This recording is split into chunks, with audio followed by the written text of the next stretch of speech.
हमारी आज की कहानी की शुरुआत होती है एक लड़की से जो हाँफती हुई डरी हुई जैसे मौत उसके बेहद करीब आ चुकी हो। वह किसी अंधेरी जगह से निकलती है और बदहवासी में भागती है। लेकिन आखिर वो किसी से भाग रही है? कोई चोर, कोई सनकी हत्यारा, या फिर कुछ ऐसा जिसे इंसान समझना मुश्किल हो? ये अब तक साफ नहीं है, पर उसके चेहरे पर फैला डर बहुत कुछ बयां करता है। अब सीन कट होता है और हम मिलते हैं 5 टीनेज दोस्तों से। इनका नाम क्लोवर, मैक्स, मेगन, नीना और एबे है। ये सभी एक खास मिशन पर निकलते हैं, क्लोवर की बड़ी बहन मेलानी को ढूंढने, जो 2 हफ्तों से लापता है और अब तक घर नहीं लौटी। दरअसल जो लड़की हमें कहानी की शुरुआत में दिखी थी वही मेलानी है।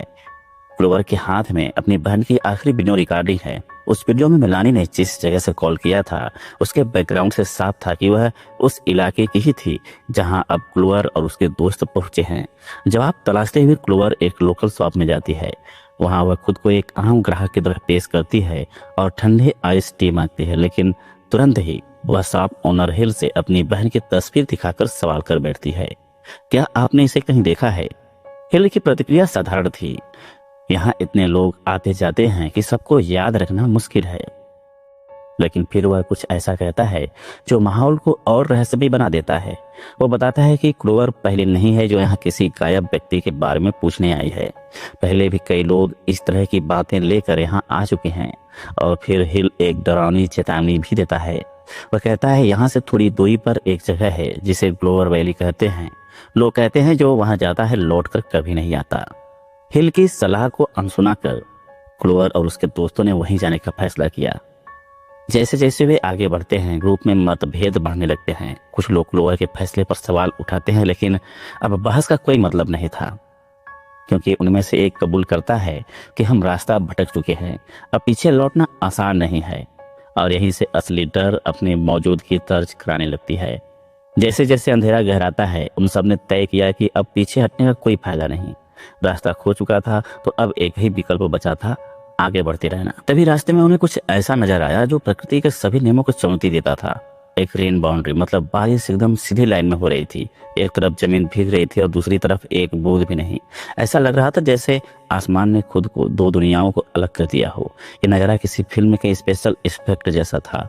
सबने अपने फोन निकाले, तस्वीरें ली, उस पल को कैप्चर किया, लेकिन उन्हें नहीं पता था कि वे किस दरवाजे के भीतर कदम रख रहे हैं। वही पास में एक पुरानी सी इमारत थी, सुनसान, वीरान और रहस्यों से भरी। शायद यही वो जगह थी जिसका जिक्र हिल ने किया था। बारिश तेज हो गई थी। सबने सोचा थोड़ी देर के लिए इसी लॉज में रुकते हैं, शायद यहाँ कोई मालिक या कोई केयरटेकर कुछ जानकारी दे सके। लेकिन जब वे अंदर पहुंचे वो जगह खौफ से भरी शांति में डूबी हुई थी। चारों ओर ऐसा सन्नाटा जैसे किसी ने वक्त को रोक दिया था। पर नीना की नजर एक अजीब बात पर गई।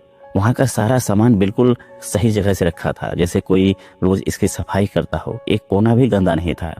एक पुरानी सी आवर ग्लास अब तक सही से काम कर रही थी, लाइट्स चालू थी और वहां पर पड़ी गेस्ट बुक वो भी बिल्कुल खाली थी। नीना ने हंसते हुए कहा, चलो पहला नाम मैं ही लिख देती हूँ।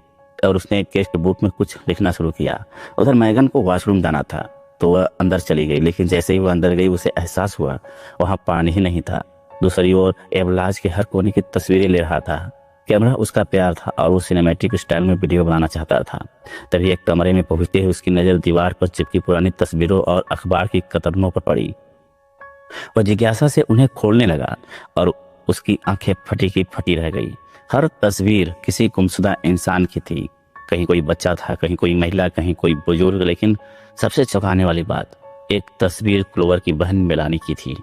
वही लड़की जो 2 हफ्तों से लापता थी, वहीं जिसे खोजते हुए वो सब यहाँ आए थे। उस वक्त क्लोवर लाज के बाहर थी, आसपास का माहौल समझने की कोशिश कर रही थी। तभी एक हल्की सी आवाज उसके कानों में गूंजी, बहुत जानी पहचानी, जैसे मेलानी की उदास पुकार हो। उसने देखा एक धुंधली सी परछाई सामने की ओर बढ़ रही थी। क्लोवर का दिल धड़क उठा। वह बिना सोचे समझे उस परछाई के पीछे भागी, लेकिन वहां कोई नहीं था। और फिर पीछे से मैक्स आया और तुरंत उसे खींचकर अंदर ले गया। उस रात वहां डर का साया था। कोई समझ नहीं पा रहा था इस जगह में क्या हो रहा है या कौन छुपा है। नीना एक बार फिर उसे गेस्ट बुक के पास लौटती है, लेकिन इस बार जो उसने देखा वो उसे अंदर तक झकझोर देता है। गेस्ट बुक जो कुछ ही मिनट पहले तक बिल्कुल खाली थी, अब उसमें किसी का नाम दर्ज था, मेलानी, क्लोवर की बड़ी बहन, वहीं जिसे ढूंढने वे सब यहाँ आए थे। पर सवाल ये था, ये नाम किसने लिखा? उस कमरे में नीना के अलावा किसी ने गेस्ट बुक को छुआ तक नहीं था। तभी एक वापस लौटता है और नीना और मेगन को अपनी खोज दिखाई, वही पुरानी तस्वीरें और अखबार की कतरने। लेकिन जब उन्होंने गौर किया तो एक और डरावनी बात सामने आई। उन सभी गायब लोगों की तस्वीरों के साथ कोई नाम, नंबर या पता नहीं था, जैसे किसी ने जानबूझकर उन्हें हमेशा के लिए अनजान और भुला दिया हो। सबके दिमाग में एक ही सवाल घूम रहा था, आखिर इन तस्वीरों को यहाँ क्यों लगाया गया था और किसने लगाया था। तभी एक और रहस्यमय घटना घटती है। वह पुरानी आवर ग्लास जो पहले रुकी हुई थी अब अपने आप चलने लगी, जैसे किसी अदृश्य शक्ति ने उसे फिर से शुरू कर दिया हो। और इसी के साथ एक और झटका, लगता है एबे की गाड़ी जो लाज के सामने पार्क थी अब गायब हो चुकी थी। जब बाहर देखा गया तो गाड़ी बारिश को उस लाइन के दूसरी तरफ खड़ी थी। उसकी हेडलाइट्स जली हुई थी, इंजन ऑन था, लेकिन ड्राइवर कौन था कोई नजर नहीं आ रहा था।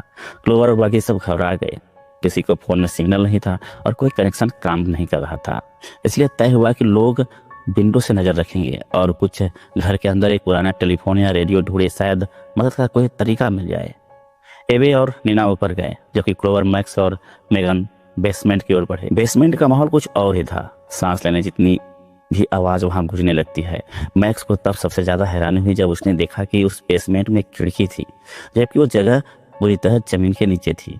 इसी बीच क्लोवर को एक टेलीफोन मिल गया। वह फौरन 911 डायल करती है, लेकिन फोन डेड था, सिग्नल जैसा कुछ भी नहीं था। तभी मेगन को एक पुराना रेडियो दिखा। शुक्र था वह अभी भी काम कर रहा था। उसने बार बार मदद मांगी, लेकिन हर बार बस एक ही जवाब मिला, एक अजीब डिस्टर्बिंग नॉइज, जैसे कोई सुन तो रहा है पर कुछ कहना नहीं चाहता। वहीं ऊपर एबे और नीना अचानक एक अजीब सी आवाज से डिस्ट्रैक्ट हो जाते हैं, जो शायद किचन की ओर से आ रही थी। अब टीम बढ़ गई। नीना विंडो के पास रहकर गाड़ी पर नजर रखती है और एबे अकेले पीछे की ओर चेक करने चली जाती है, और यही गलती जानलेवा साबित होती है। नीना जब विंडो से देखती है तो उसकी चीख निकल जाती है। एबी की लाश जमीन पर पड़ी है और उसके ठीक पीछे एक नकाब पहना इंसान खड़ा है, जिसकी आंखें किसी शिकार की तरह नीना को घूर रही थी। नीना कुछ समझ पाती इससे पहले ही वह भी मार दी जाती है। अब ऊपर से आई चीखों की गूंज ने माहौल को और भी भारी कर दिया। मैक्स बिना एक पल गंवाए ऊपर की ओर दौड़ा। उसके चेहरे पर डर से ज्यादा जवाब ढूंढने की बेचैनी थी। जल्दी ही वापस बेसमेंट में लौटा और क्लोवर और मेगन को चुपचाप फुसफुसाया, छुप जाओ, वो अब जान चुका है कि हम यहीं नीचे हैं। लेकिन वक्त बहुत कम था।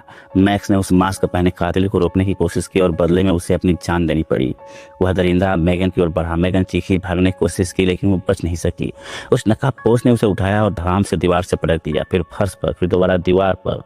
क्लोवर एक कोने में कांपती हुई छिपी रही। उसकी सांसें जैसे रुक चुकी थी और फिर उसके सामने ही मेगन का सिर कुचल दिया गया। अब क्लोवर की आंखों में सिर्फ आंसू नहीं, गुस्सा और डर दोनों थे। उसने कांपते हुए हाथों से किचन नाइफ उठाया और सीधा उस दरिंदी के पीठ में घोंप दिया, और वो रुका नहीं। उसे दर्द का कोई एहसास नहीं था। क्लोवर अब बस भागना चाहती थी। वो बिना मुड़े जंगल की ओर दौड़ पड़ी, लेकिन तभी कुछ अजीब घटता है। वो पुरानी आवर ग्लास जो पहले चल रही थी फिर रुकी थी, अब दोबारा शुरुआत से चलने लगी, और उसके साथ ही क्लोवर फिर से जिंदा हो गई। उसने खुद को उसी लाज के बाहर पाया जैसे ये सब अभी अभी शुरू हुआ हो। उसका दिमाग चकरा गया। क्या ये सब सिर्फ एक बुरा सपना था? पर उसकी गलतफहमी ज्यादा देर तक नहीं रही। नीना ने देखा टेक्स्ट बुक में अब उसका नाम 2 बार लिखा हुआ था, जबकि उसने सिर्फ एक बार साइन किया था। अब बात एक डरावनी हकीकत बन चुकी थी। ये कोई सपना नहीं, ये कुछ और है। तभी अचानक मेगन, जो कुछ देर पहले मारी जा चुकी थी, फिर से उनके साथ थी। लेकिन इस बार कुछ अजीब था। उसकी आंखें पलट रही थी, शरीर कांप रहा था, और फिर वह बेहोश होकर गिर गई। सब लोग समझ नहीं पा रहे थे कि आखिर हो क्या रहा है। तभी बाहर से दरवाजे पर किसी ने जोर जोर से दस्तक देना शुरू किया। वो दरवाजा जैसे किसी ने तोड़ने की कोशिश की हो। क्लोवर अब तक जितनी डरी थी उतनी ही जिज्ञासु भी हो चुकी थी। वो बाहर देखने के लिए भागी, लेकिन वहां कोई नहीं था, और फिर सभी हैरान रह गए। लाज के सामने एक बस्ती दिखाई दी। वो बस्ती पहले वहां नहीं थी, नक्शे पर भी नहीं है। अब क्लोवर खुद को एक वीरान घर के अंदर पाती है, जैसे किसी नई दुनिया में फेंक दी गई हो। वो होश में आती है, लेकिन सब कुछ अजीब था। कमरे में टूटे हुए मैरीक्विंस के टुकड़े पड़े थे, जैसे ये घर कभी किसी डरावने रहस्य का हिस्सा रहा हो। और वहां एक बूढ़ी औरत बैठी थी, एकदम चुपचाप। क्लोवर ने उसे मदद मांगी, लेकिन उसने कोई जवाब नहीं दिया, बस घूरती रही। और शायद वह औरत जानती थी कि यह सब कुछ एक चक्र है जो अब टूटने वाला नहीं है। क्लोवर को अब यकीन हो गया था कि जगह उसे जिंदा नहीं छोड़ेगी। उसने भागने की कोशिश की, लेकिन जैसे उसने दरवाजा खोला वो दरवाजा अटक गया, जैसे किसी ने जानबूझकर उसे बंद किया हो। वह पीछे मुड़ी और वहीं बूढ़ी औरत जो कुछ देर पहले शांत बैठी थी अब उस पर गिर पड़ी। उसकी फटी हुई आवाज़ में सिर्फ एक ही बात थी, यहाँ से निकलने का एक ही तरीका है, सुबह तक जिंदा रहना। और तभी सीन शिफ्ट होता है एबे और नीना की ओर। वे दोनों लाश के बाहर खड़ी एक कार को देखते हैं। उम्मीद की एक आखिरी किरण चमकती है। वे दौड़कर कार तक जाते हैं और जैसे ही कार स्टार्ट करने ही वाले होते हैं, एक और मास्क पहना साइकोपैथ सामने आ जाता है और उन दोनों को बेरहमी से मार देता है। उधर मैक्स ने फैसला किया कि वो क्लोवर को ढूंढेगा, लेकिन जैसे ही वो घर के एक कोने में पहुंचता है, उसकी आंखें फटी की फटी रह जाती हैं। क्लोवर की लाश राख में बदल चुकी थी, लेकिन मैक्स ने हार नहीं मानी। वो लाज के टॉप फ्लोर तक गया, हर कोना छाना, लेकिन जब उसे कुछ नहीं मिला और वो निकलने को हुआ, तभी फिर से वहीं घंटियां, वहीं आवर ग्लास का घूमना और समय एक बार फिर से पीछे लौट गया और सब कुछ फिर से शुरू हो गया। अब क्लोवर, नीना, एबे, मैक्स फिर से जिंदा थे। नीना की आंखें हैरानी से फटी रह गई जब उसने देखा टेक्स्ट बुक में उसका नाम 2 बार नहीं 3 बार लिखा था। मैगन जो कुछ देर पहले पोजेस्ट होकर गिरी थी, अब फिर से ठीक लग रही थी, लेकिन उसका शरीर अब कमजोर हो चला था। जैसे उसका शरीर अब न्यूट्रिशन और ऊर्जा को खो चुका था। वैसे ही हालत बाकी सभी की थी, ना खाना, ना पानी और एक खत्म ना होने वाली जेल टाइम लूप। फिर एबे को प्यास लगी। उसने नल खोला और वहां से पानी निकल आया। बिना कुछ सोचे उसने वो पानी पी लिया। फिर नीना, मैगन और बाकी सबने भी, और वहीं से शुरू हुआ असली कहर। थोड़ी देर बाद एबे को खांसी आने लगी, फिर खांसी खून में बदल गई और फिर उसका शरीर फट गया, उसके टुकड़े हवा में बिखर गए। नीना का भी वही हालत हुआ। मैगन ये सब देख चुकी थी। उसने अंदाजा लगा कि शायद ये सब जहरीले पानी की वजह से हुआ है, और वो बिल्कुल सही थी। अगले ही पल उसके पैर फटे, फिर उसका सिर और फिर पूरा शरीर हवा में टूटकर उड़ गया। क्लोवर और मैक्स ये सब अपनी आंखों के सामने होते देख रहे थे। अब मौत उनके लिए नई नहीं थी। वो बार बार मरते और लौटते थे। अब उन्हें फर्क नहीं पड़ता था कि अगली बार क्या डरावनी चीज आने वाली है। क्लोवर ने फैसला किया, अब और नहीं। अब वो इस जगह के हर राज को उजागर करेगी। वो पुरानी फाइल्स, रिकॉर्ड्स, दस्तावेज खंगालने लगी। उन्हीं पेपर्स के बीच उसे कुछ बिजनेस कार्ड्स मिले। नाम था डॉक्टर हिल।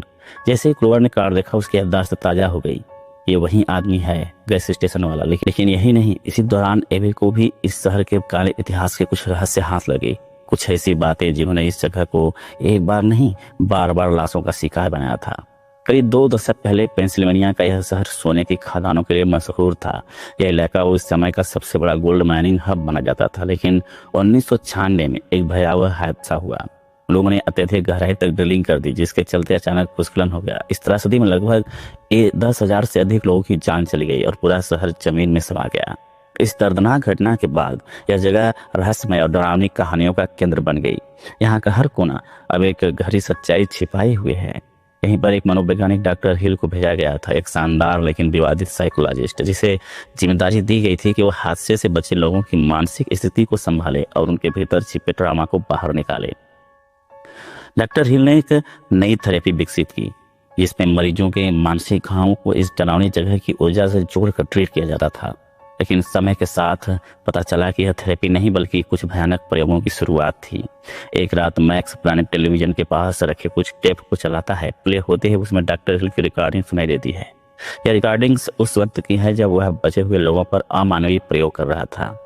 उन्हें डर, भूख, अकेलेपन और अंधेरे के बीच बंद करके यह जानने की कोशिश करता था कि एक इंसान कब और कैसे टूटता है।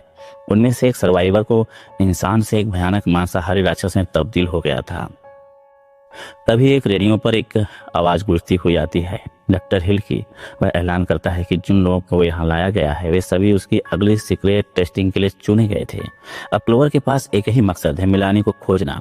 डॉक्टर हिल उसे ऑफर देता है कि अगर वह अकेली उसके पास आती है तो वह उसे मिलानी से मिलवा देगा। लेकिन मैक्स और मैगन को समझ आ जाता है कि यह सिर्फ एक चाल है। वे तय करते हैं कि वे क्लोवर का पीछा करते हुए जंगल तक जाएंगे। इसी दौरान एब और नीना को कहा जाता है कि वे घर के अंदर ही रहें। लेकिन जब वे अकेले होते हैं तो एक नकाबपोश शख्स अचानक सामने आ जाता है और उन्हें बेरहमी से खत्म कर देता है। दूसरी ओर मैगन और मैक्स जंगल में क्लोवर को खोजते हुए भटक रहे होते हैं। तभी वे किसी ऐसी चीज का सामना करते हैं जिसकी उन्होंने कभी कल्पना नहीं की थी। एक पराली से बचते हुए मैगन एक टूटे हुए कांच पर गिर जाती है और गिरते ही वह किसी अंधेरे गड्ढे में समा जाती है। क्रेचर ने मैगन को झपट कर पकड़ लिया और घसीटते हुए अंधेरे में ले गया। वह कहाँ गई इसका किसी को अंदाजा नहीं था। मैक्स के पास अब कोई विकल्प नहीं बचा था। उसने मजबूरन मैगन को वहीं छोड़ना पड़ा और अकेले ही उस जानलेवा जंगल में आगे बढ़ना पड़ा। जैसे जैसे वह घने जंगल में अंदर जाता गया, उसकी मुलाकात आखिरकार क्लोवर से हो गई। क्लोवर एक खतरनाक माइंड ट्रैप में फंसी हुई थी। लेकिन इससे पहले कि मैक्स कुछ समझ पाता, मिलानी सामने प्रकट हो गई। अब वह पूरी तरह से इंसान नहीं रही थी, उसकी आंखों में अब सिर्फ हिंसा और भूख थी। वह एक भयावह प्राणी बन चुकी थी। मैक्स कुछ पल के लिए स्तब्ध रह गया, जैसे समय थम सा गया हो। फिर वह झटपट क्लोवर को उठाता है और दोनों एक टूटे हुए फेंस के पीछे छिप जाते हैं। दोनों को समझ आ चुका था कि इस रात से जीवित निकल पाना नामुमकिन है। क्लोवर ने कहा, चलो एक बार और मरते हैं और कल फिर से भागने की कोशिश करेंगे। कुछ देर बाद सभी फिर से उसी लिविंग रूम में इकट्ठा हो चुके थे। क्लोवर किसी पागल गायक की तरह गा रही थी, जैसे उसे यह तक याद नहीं है कितनी रातें गुजर चुकी हैं या वे कितनी बार मरकर फिर से जिंदा हुए हैं। उन्होंने जब गेस्ट बुक को देखा तो पता चला कि यह भयानक चक्र 13 दिनों से लगातार दोहराया जा रहा है। सबसे बड़ा प्रमाण था एबे का शरीर, जो अब मानसिक और शारीरिक रूप से विकृत हो चुका था। उसका दिमाग जैसे टूटने लगा था। यह देखकर सभी को समझ आ गया कि अब और देर करना मौत को दावत देने जैसा होगा। उन्हें हथियार चाहिए थे और अब उन्हें लड़ना ही होगा। उन्हें अब अपने चारों ओर डरावने प्राणियों की मौजूदगी महसूस हो रही थी। उनकी भारी सांसें, कदमों की आवाजें, सब कुछ करीब आता जा रहा था। तभी एक और खतरा सामने आ गया और नकाबपोश व्यक्ति अब उनके सामने लिविंग रूम में बीचों बीच खड़ा था। मैक्स ने क्लोवर की ओर देखा और कहा, तुम जाओ और डॉक्टर हिल को ढूंढो, हम इसे संभाल लेंगे। मैक्स और बाकी सभी लोग अपनी आखिरी ताकत लगाकर उस नकाबपोश के साथ भिड़ गए। दूसरी ओर क्लोवर की एक बार फिर मिलानी से मुलाकात हुई। अब वह पूरी तरह से एक खतरनाक राक्षस बन चुकी थी। उसने झिझके बिना क्लोवर पर हमला कर दिया। क्लोवर ने उसे रोकने की कोशिश की, उसे याद दिलाया कि वे बहनें हैं, लेकिन मिलानी पर उसका कोई असर नहीं हुआ। अंत में क्लोवर ने उसे पूरी ताकत से धक्का दिया और मिलानी एक नुकीले पत्थर पर गिर पड़ी। उसका शरीर वहीं बेसुध पड़ा रह गया। क्लोवर भीतर से बिखर चुकी थी, शारीरिक रूप से भी और मानसिक रूप से भी। लेकिन यह सब अभी खत्म नहीं हुआ था। एक और प्राणी ने क्लोवर की गंध पकड़ ली थी और अब लगता था कि उसके बचने की कोई संभावना नहीं बची है। क्लोवर ने खुद को छिपाने का फैसला किया जब तक वह राक्षस वहां से चला न जाए। छिपते छिपते वह एक कोने में पहुंची जहां लाशों का ढेर लगा हुआ था, लेकिन वह यह पहचान नहीं पाई कि वे 100 किन किन के थे। थोड़ी देर की तलाश के बाद क्लोवर एक सीक्रेट रूम तक पहुंचे जहां डॉक्टर हिल का हाइड आउट था, जहां दीवारों पर सीसीटीवी स्क्रीनों की कतार थी जो एक ही चीज पर नजर बनाए हुए थी, क्लोवर पर। तभी डॉक्टर हिल सामने आया, हाथ में कॉफी का कप लिए। उसने बस एक शब्द कहा, क्लोवर, और उसी पल सारी सच्चाई उजागर हो गई। यही वह क्षण था जब क्लोवर को एहसास हुआ कि यह पूरी भयावह साजिश, यह पागलपन भरा प्रयोग, सब कुछ उसी के लिए था। वह इस क्रूर प्रयोग का असली टारगेट थी। डॉक्टर हिल को मिलाने की मानसिक स्थिति और उसका गहरा दर्द अच्छी तरह मालूम था। वह तकलीफ जो उसने अपनी बहन क्लोवर को खोकर झेली थी, यहीं से डॉक्टर हिल की एक साथी योजना की नींव पड़ी। उसने एक जाल तैयार किया, एक ऐसा मनोवैज्ञानिक खेल जिससे क्लोवर को इस डरावने स्थान तक लाया जा सके। जहां तक बाकी दोस्तों की बात है, अनजाने में इस गेम का हिस्सा बन गए। शायद हिल का असली उद्देश्य था उनकी आत्मविनाश की प्रवृत्तियों को उकसाना। मिलानी और बाकी बचे हुए लोगों का अचानक गायब हो जाना सिर्फ एक हादसा नहीं था, वे हिल के बनाए भ्रम में उलझकर अपने ही डर में कैद हो गए। वही डर, वही भूख और निराशा मैंने उन्हें मौत के करीब पहुंचा दिया था। क्लोवर को इस भयावह सच्चाई की पहली झलक तब मिली जब उसने हाइड आउट की ओर बढ़ते समय रास्ते में शवों का ढेर देखा। अब जो सवाल उसके भीतर उठ रहे थे उन्हें जवाब मिलने लगे थे। यह कोई सपना नहीं बल्कि एक सच्चाई थी जो खून और पसीने से लिखी गई थी। और तभी डॉक्टर हिल अब भी बड़े इत्मीनान से अपने कॉफी पी रहा था। क्लोवर की नजर छत से टपकते पानी पर पड़ी जो टेबल पर गिर रही थी। उसे तुरंत याद आया, यह पानी जहरीला है। उसने चुपचाप हिल की कॉफी हटाई और वहीं जहरीले पानी उसके कप में भरने दिया। जैसे हिल ने अगला सिप लिया, सब कुछ पलट गया। जहर अपना काम कर गया और डॉक्टर हिल की कहानी वहीं खत्म हो गई। लेकिन क्लोवर के लिए यह सब नहीं रुकता। अभी एक क्रीचर ने मैगन को पकड़कर इंट्रोगेशन रूम में कैद कर लिया। क्लोवर ने जान की बाजी लगाकर मैगन को बचा लिया, लेकिन अब उसे मैक्स को बचाना है, जिसका पीछा एक और राक्षसी प्राणी कर रहा है। साथ ही उसे उस रहस्यमय आवर ग्लास के खत्म होने का भी इंतजार है, जो शायद इस बुरे सपने के खत्म होने का संकेत है। अगली सुबह सूरज की रोशनी पहली बार उस जगह पर पड़ती है। हवा में फैली घनी धुएं और धीरे धीरे छटने लगती है। यह एक इशारा है कि शायद अब वे इस मनोवैज्ञानिक नरक से निकल चुके हैं।